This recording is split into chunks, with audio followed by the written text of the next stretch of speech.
Welcome back. This is Jen from 2 Mile Tarot, and today I'm going to be doing an educational video. This was requested, so we're going to be going over the different systems of reading cards. I'm going to mainly focus on Tarot, Oracle, and Lenormand because there's some pretty common ones. There's a lot of other systems.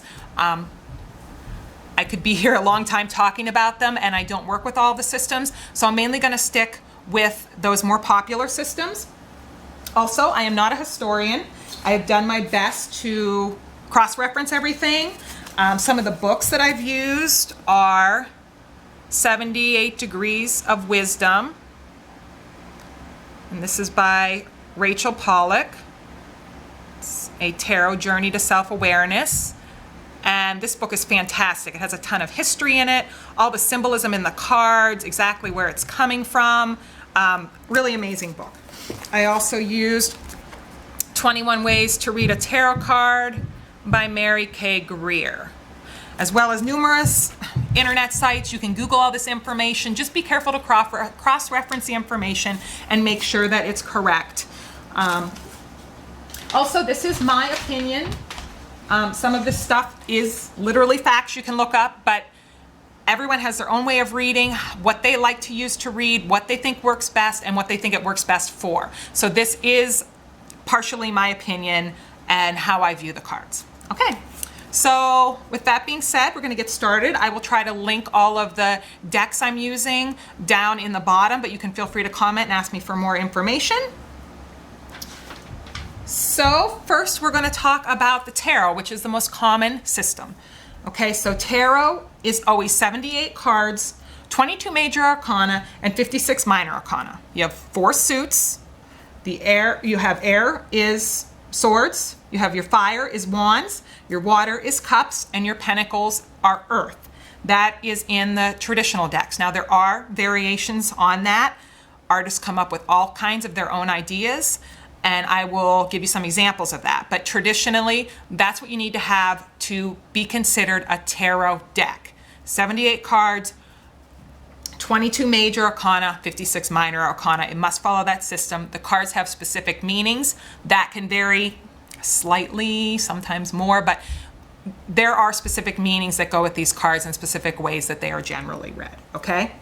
So the most popular of the tarot is going to be your Rider-Waite Smith system. Okay, and Rider-Waite-Smith comes from, Rider was the publisher of the deck. Arthur Edward Smith was a member of the Golden Dawn, which if you don't know what the Golden Dawn is, look it up, really interesting. He's a member of the Golden Dawn, which is sort of like a magical secret society.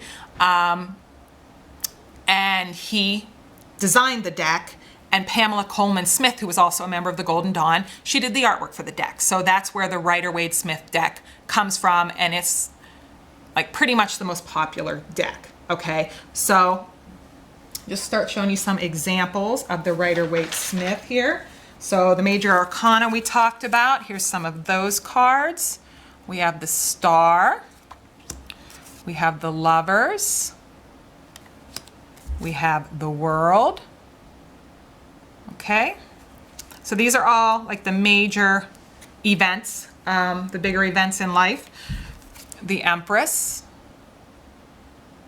Okay, and there is 22 of these cards, so I'm not going to show you them all.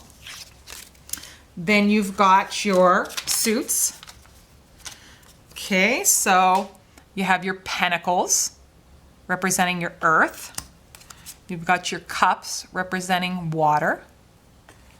You've got your swords representing air, and your wands representing fire.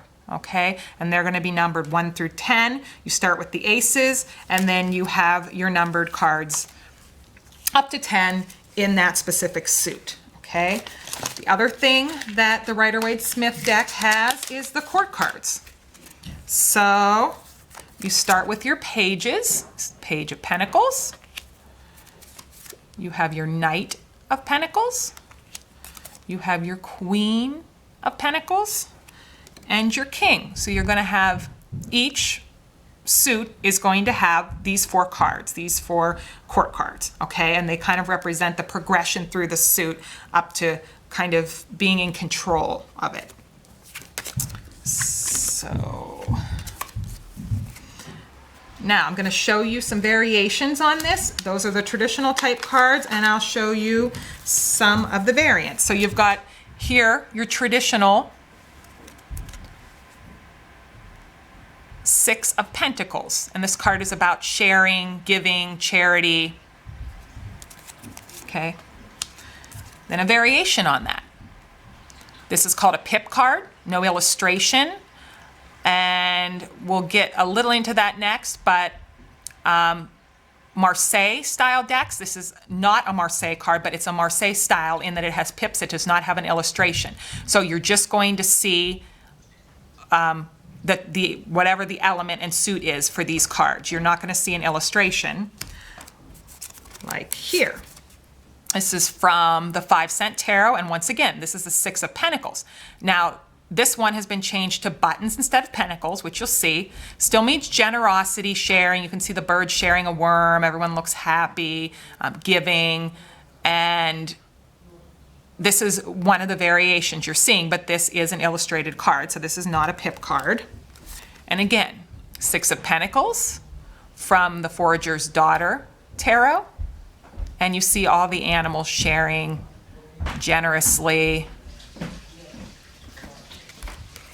Now here is a Six of Pentacles from my Santa Morta deck, and this one's a little bit different. The meanings vary in this deck a bit, and even though this to me does kind of say equilibrium with the clocks going back and forth, which you see in the Rider-Waite-Smith deck. He's holding the scales, if you can see the scales there in his one hand, so it is about give and take and kind of a balancing equilibrium there with finances. So this card from the Santa Morta deck ties in a little bit of that, but it's definitely a different image and sparks a different kind of thought process when you're reading with this card. So you will see that. You will see some variations, even though the Santa Morta deck is still considered a Rider-Waite-Smith clone, which means it follows the general Rider-Waite-Smith system, okay? All right, so that's your basics on the Rider-Waite-Smith there.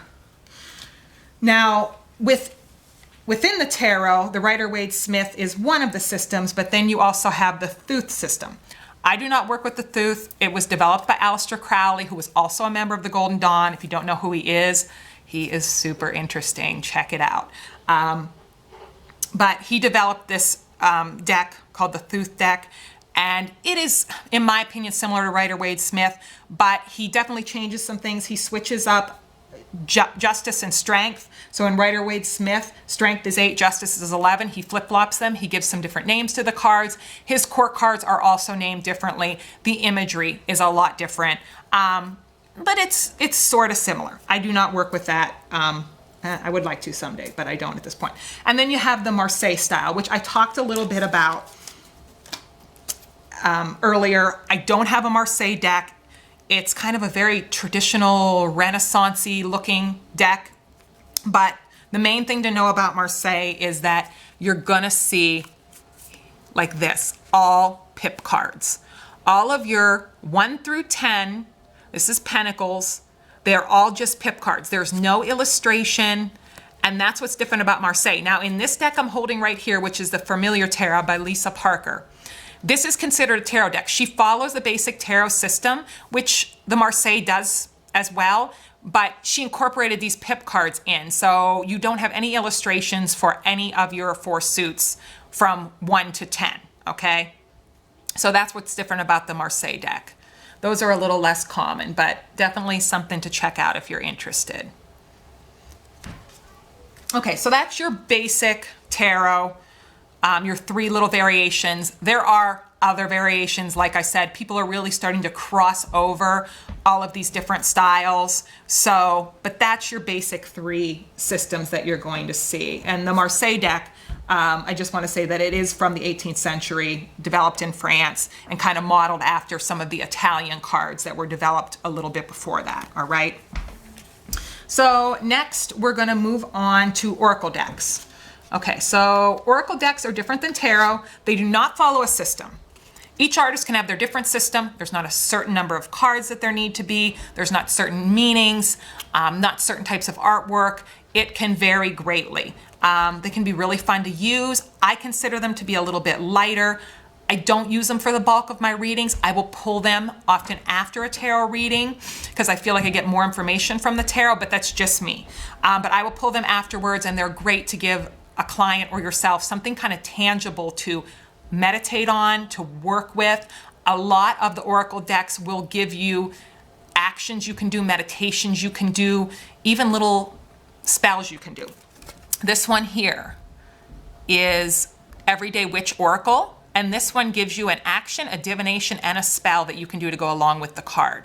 Really great. It has some like little scrying exercises, some meditation exercises, lots of fun different things to do. This is a really cool little deck. So here, this card is telling you to kind of listen to nature, the things around you, your intuition, and better understand all of the things around you. Stop and take a moment to listen to that. So some great advice there. This is from the Halloween Oracle by Stephanie DeMarco, I believe is her name. DeMargio. And so here you have the graveyard. So what? Unnecessary fear. So this is a neat card. You know, you can ask a question and pull it and, oh, okay, well, what are my fears on this subject? And here you have another. This is the Animal Spirits Oracle deck. Spirit of the Animals Oracle. I'm sorry, it's Spirit of the Animals Oracle. So you can look at this image. It gives you a rundown of kind of what it represents. You can then go back and research coyotes, look further into it, try to learn something from it, meditate on it, work with the spirit of the coyote. So it gives you a lot of different options to do. And that is what I like about Oracle cards, but I usually pull them more one at a time than doing a full spread with them. But they're a great way to start out working with cards. They're a little bit less intense than attempting to learn 78 cards and how to tie them together and all of that. So Oracle decks can definitely be a great way to start. If you want to start with tarot, I do recommend getting a Rider-Waite Smith, the traditional deck. I didn't at least used to love the imagery of the Rider-Waite Smith traditional deck, but there's so much to pull from it. And when you go out and really find out where all the imagery came from and how thought out it was, how it ties to the Kabbalah and other, Eastern religions and just all kinds of things, it's definitely beneficial to start with the traditional Rider-Waite Smith deck. And then after that, find a deck that you really love the imagery and connect with. Okay, so the next one is going to be the Lenormand system. So the Lenormand system is traditionally 36 cards. It's sometimes 38 now. They've added a couple cards to the deck, but it's traditionally 36 cards. And it is not like an oracle, and it is not like a tarot. Each card has just a few keywords that go with it. It's usually a very basic picture. Here, this is from the fairy tale Lenormand. So she does tie in a fairy tale aspect to this, but usually it would just be a simple coffin. You got your number, and you got your playing card suit and number down in the bottom. So it ties in with the playing card, the cardiomancy. And this card literally means endings, okay? They have basic meanings. You string them together. They're great for answering questions. They're not cards like the tarot that you're going to dive into and get into all this symbology and this deep meaning and psychology and archetypes. It's not like that. And it's not like the oracle either. So these are really cool for just a straight up answer to a question, point blank. So like here, if you have the coffin and I pull this card, this is the ring. So the ring means relationships, unity, things like that. So next to each other, I'm going to see, okay, there's an ending to a relationship here. A relationship needs to end, or a relationship is going to end, okay? And here, you often do strings of 3 or 5 with these cards. There's really not spreads. There is something called the Grand Tableau, which is all 36 cards used for that reading. But mostly they're just read in strings or pairs. So if I do like a string of 3 here, we got crossroads, which means decisions.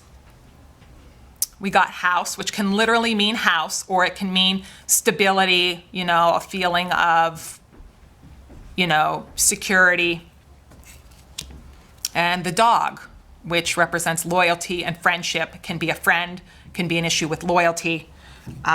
So here I would say you have decisions to make about home and a friend. So decisions to make about living with a friend, or decisions to make about who you should live with, what friend you should live with. All right, so that is the Lenormand system, and that is it for my video. I would love to hear what you think. If you would hit subscribe, tell me what else you would like to see, and we'll see you next time.